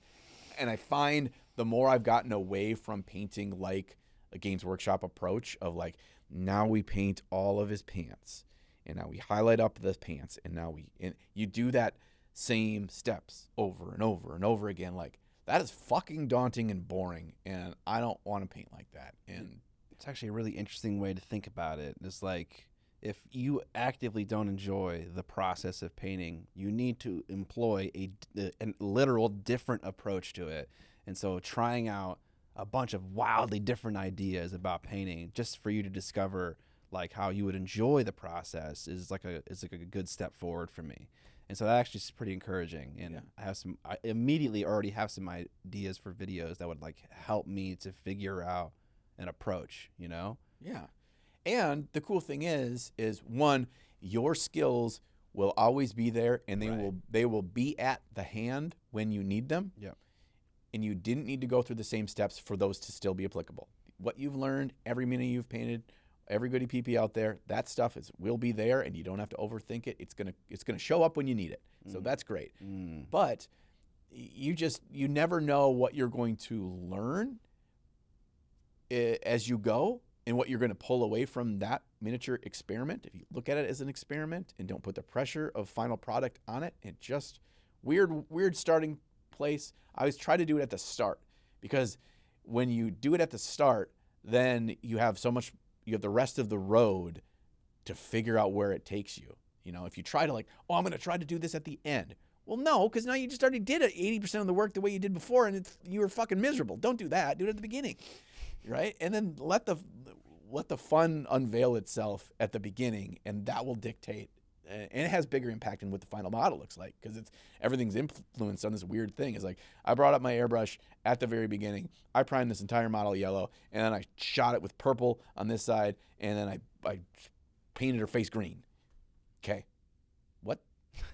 But now you say you like to solve problems, right? Now you've created a problem for yourself, right. And now you got to figure out how to solve it. And sometimes making it into a game, gamifying the painting process, is part of the fun for me. Definitely, yeah. So I'm so zoomed in to like every individual paint stroke. It's like, am I having fun? Am I having fun? Yeah. Am I having fun? And it's like, is that the wrong way to think about it? You know, is it more like okay, I finished this part, I'm happy with how it looks. Am I having fun now? Okay, I'll ask that question in 30 minutes. You know, yeah, not every minute, or like whatever. Yes, because you're painting as if there's a ticker at the top of the screen, right, that says 100,000 paint strokes. Once that gets to 0, you're done. And so you're looking at it at one stroke at a time, as ticking one down at a time. Don't look at it like that. Look at it as there's 4 steps here, right? And each pillar or each step, it's like, well, I fucked around with a whole bunch of colors. Well, one box is checked. What do I think? This looks dumb over here. I kind of see what I'm doing here. That will influence pillar 2. And once you get through all 4 pillars, you'll have a painted model, and you'll be like, you'll have learned something. You'll be like, that was wild. That was weird. And sometimes you're not in your own head about, is this fun or not? Because you're just like problem solving and just messing about. So that's how I do it. And I honestly never, until we talking about this right now, I never thought about it like that though. Okay. I'm just like, there's a lot of weight when I sit down on the desk. And if I sit down with a tiny brush and the skin color, and I just start base coating all the skin, I have not helped myself alleviate any weight. I've added more weight. Interesting. Wow, that's like how I paint, you know. Well, it's like not like that, like legalistic. I don't like do one thing and then the next thing and the next thing. I'll jump around a lot, but like that is how I think about it. You know, it's like this is the part of the model that needs to be done, and then when it's done, I'll do a different part of the model, and you'll get to a point in the paint job where all of that approach will kick in, but it kicks in for a much smaller percentage of the model, and it kicks in when you need it to make impact. And then you're just like, whew, now I take a step back again. I'm like, oh, now I'm out of that. Now I can, looking at big picture again, and then I can zoom in just for the small moment when I need it, and I can get back out of there. If you're in that zoomed in all the time, for me, it's just it took away a lot of the fun. And in fact, it's one of the like mental challenges for painting for Golden Demon is it forces me in that like hyper focused areas much longer than I'm comfortable. But it's like you've got to go through the pain to reach the desired outcome, whether it's win, lose, or draw. You've painted something really well, right, for you in your journey. And you take from that I think honestly is one of the reasons I've said it in our group chat a lot. It's like why I feel like I've gotten better, and why the biggest pillars for me in painting for improvement have been from pushing myself for Golden Demon. And it's not necessarily the quality of that product. It is I learned the things that made an impact, and I learned the things I hated that just despise spending my time doing. And that education and learning about myself, what I got out of the painting, I apply bits and pieces of that over the next year for when I'm painting not my hardest. And that's what it taught me. I don't think you have to go through the Golden Demon stress to do that. I think just painting without the stress of 100,000 paint strokes taking over your head is probably healthier. Probably healthier. Especially if you're doing it for gaming too. I mean, you've got a lot of storylines that you can tell and interesting videos that you can make enjoying the gaming side. Because I think I see a lot of that in Jay's videos too, in Eons of Battle. Listen to the words that Jay's talking about and close your eyes. He's very often, he's not talking about what he's technically doing in the painting. Very often. It's his passion and his interest and his desire in around the backstory of the game, who he's painting, why is this army important to him. All these kinds of other stories are taking place, but you're storytelling through the visual journey of painting for that game. Right. So there's other approaches. Well, that is kind of how I've been doing it lately. That is a means to an end. It's like I am interested in this unit, in this army for this reason related to lore, et cetera, et cetera, et cetera. And I want to see it in my army, painted in my army scheme by me, you know? So, and that is like, I'm concerned how much I enjoy seeing one of my finished models. You know, it's like, that shouldn't be where all the joy comes from, you know, like, cause then it is just like, I'm waiting for that finish line. Yeah. And then I might do things to circumvent it, to make it happen faster and stuff like that. I want to actually enjoy the physical painting. I guess it's just about maybe approaching painting the hobby in general in a totally different way. And like, maybe I need a little bit of that Roman Lapat, like philosophy where it's like, you know, he identified a way that the world paints, and was like, I don't want to paint like that. I'm going to do whatever I want. And then, like, yeah, some people might not like it. And there are some things that I don't like that he does, I don't think look good. But he doesn't give a fuck, you know? It's like he just does it just purely for whatever his process is and what he's identified as fun and enjoyable for him. And it's maybe I need to have my Roman Lapat journey of just finding exactly what it is that I like. And it's probably not painting like Golden Demon. You know, it's probably not. There are some crazy Englishmen who do really enjoy that, and that's literally all they do. I mean, if you sit on that tiny little rainy island all year, yeah, well, there's not much else to do. Other than fucking edge highlight. These are jokes, guys. These are We're jokes. joking. These are jokes. Don't come over here and beat us in Golden Demon. I know you're gonna, but could you just take a year off or something? There's one final thing I want to touch on that came to mind on this topic before we end it, and that is a prediction for 2025. Assuming the Henry Cavill Warhammer show comes out in 2025, this could be the biggest thing that's ever happened to Warhammer. And what I say that is the exposure to the normies, the zeitgeist of the lexicon of normalcy. Star Wars didn't used to be that, and at some point, through more of like weight of exposure to the world, like it became a norm thing. It wasn't just a niche nerd thing. I don't think Star Wars was ever a nerd thing, a niche thing. Sorry, it's always been a nerd thing. Yes. I think it's ever been niche. I think the moment that movie dropped, it was so world shattering that everyone went and saw it, and it became part of the normal lexicon. That's my opinion. Yeah, I mean, not... I see what you're saying, though. Yes. And Star Trek maybe is a better example, because Star Trek was on for years and years and years and years, but it wasn't as, like, just ingrained in culture. Like, especially since, like, Disney has gotten Star Wars, the Star Wars IP and stuff, it's, like, it's everywhere. It's ingrained in culture. You can't... Everybody knows what Star Wars is. In 1984... your grandma didn't have any idea what Star Wars was. Okay. I think maybe she might have. Maybe not. Maybe not grandma. I mean... You're also remember that it's a world where information was not at your fingertips with the internet the way it is now, and being like this like over inundated with it in any place that you travel online for those kinds of things. Like there it was like, yeah, my grandma would like go to the grocery store and she'd go to Pomida and she like knew her family and her friends and she'd go to church and stuff. She's like, there was no exposure to Star Wars. Star Wars didn't get in there. You know? Star Wars is not there There because was no sermons on fucking Star Wars. No, there wasn't. Like that was, and you know, and even like my dad was knew what Star Wars was, but as a kid, when I was like, I saw the VHS tapes or whatever, my dad didn't really know what it was, and he was of that age when it came out that he should have, but it was just like it's not a part of your ecosystem. Okay. So, anyways, Warhammer, if this is big, and I think it will be, the way that this kind of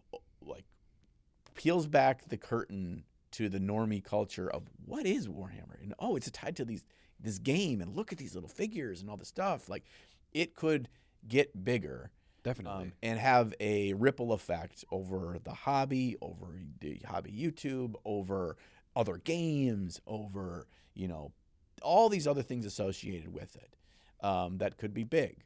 Like I'm curious to see what happens when that hits. And for better or worse. I mean, there's going to be plenty of gatekeepers out there that are going to be like, oh, look at all these people that are in Warhammer since the 90s and blah, blah. Those people already are out there. Yeah. But is it going to entrench people more in that? I think the hobby is big enough and welcoming enough, and the communities at large are pretty awesome communities. There's always bad apples. For sure. I think it's definitely going to grow the hobby in a significant way. How it compares to like other big moments, like maybe like when Space Marine 2 came out, or when like the Lord of the Rings movies came out, and stuff like that. I'm not sure how it's going to compare. But Lord of the Rings movies that's a fucking banger example. Yeah. Like the most popular, well-known, beloved fantasy books franchise in the history of time, and it was a blip on the radar compared to when those movies came out. And then when they came out, it was just like, yeah, huge. So it may be similar to that. I don't know if it. Does it depend on how good the show is? I feel like just the fact that the show is existing is enough. But that's a good thing to talk about for future predictions. I think that's going to be a huge thing. Yeah. Well, I hope it's good. It better fucking be good, because the Fallout TV show is goddamn amazing. Yeah, but there are so many others that are so fucking bad. The ratio of good video game media, TV shows or movies, to bad is just... Yeah, it's a bad ratio. That is very true, and money doesn't solve everything. I mean, having a big name like him goes a long ways, but like the Wheel of Time Amazon TV show. Oh boy, yeah, is fucking garbage. Yeah, and that's beloved and amazing book series. But anyway, yeah, that's a prediction. If I think that's coming out in 2025, but I'm not 100% sure. But when it comes out, I'm thinking like we have like brace for impact, and just. Everybody keep your feelers open and see how that works, and see if you see more traffic coming in your local hobby store. See if your like boxes are flying off the shelves. People are up there asking questions about what to do to get started and that kind of thing. And if that happens, be encouraging. Help them out. Tell them about Thursday paint night where they can come and hang out, whatever. Or say that we play, here in the local store, or just try to be a good advocate for our hobby. So if moms are coming in with their 9-year-olds or whatever, that they have a good experience. Not a creepy guy giving out free candy experience. Don't want any of that. Don't do that. None of that. Please don't. Welcome to the end of the podcast. Thank you for hanging out all the way to the end. We appreciate your attention spans in this world of dwindling attention spans. You are a rock star. Yeah. If you like the podcast and John has something to say, what do you want to say? No, I just smell my own farts over here. We said we wouldn't say that, John. Okay. Yeah, after party I farted a little bit. Sorry. I farted a little bit. If you like the podcast and you want to support it, there are a number of ways that you can do that, both free and not free. Some free ways are to watch the ads on our YouTube version of the podcast. If you're an audio listener, just play our episode. Actually, better yet, open up a playlist of all of our episodes and just run that shit nonstop. Like when you go to work, just run it. Is this like Russian bots? We can just have, or the people that are like Pokemon Go farmer bots, where you see the dude on the bicycle where he has 46 cell phones open and he's all trying to catch Pokemon. Yeah, better than actually all of these things. Write a bot that would just farm views for our podcast. That's a brilliant idea. Can we ask our audience of that? I think that's probably, like, if we ask that, I think that's probably against the law. Oh, okay. All right. Well, Or terms of service for you two. okay. Well, maybe I'll suggest something else that's similar to it, but not the exact same. We'll come back to that. Yeah, we'll come back to it one day. Yeah, one day. Yeah, so, just being here, telling your nerd friends about us, mention it at the game store. That's all a big thing. We got a merch store as well. There's links down in the doobly-doo below about the merch store. You can pick up some sweet shirts. You can pick up some yoga pants. You can pick up some, I don't know, Superman capes. I don't know exactly everything, but there's a bunch of stuff down there. That supports us. We appreciate that so much. We also have a Patreon. Scott, what do we offer on the Patreon for just a couple of dollars? Yeah, for the Sprued and Spruette tier, you get access to an extended portion of the podcast episode where we talk about fun things like models that we like from other painters that we found in the last 2 weeks. We also give feedback to one of our patrons, and we also take some of those people that do supply models for feedback and take some of their ideas for topics for the episode. So you can submit both at the same time, and we often take those as inspiration for fun discussion points for an episode. And it ends up being 20, 30 minutes longer, so you get a little bit extra zhuzh for your Monday morning, lazy workday. Yeah, and that's just ways that we try to thank you for supporting us making this podcast a reality, because it wouldn't be a real thing without your support. So thanks so much. The last thing you can do is you can check out any of the advertisers that advertise with us, like Raid Shadow Legends. We do have links down the doobly-doo. We do have QR codes, and by checking those, that also helps us. And thanks, Raid, for sponsoring this week's episode. Indeed. We will catch you in a fortnight. Man, you are just and fumbling I don't this know hard. what John says. Yeah. And, yep. Flippity flop.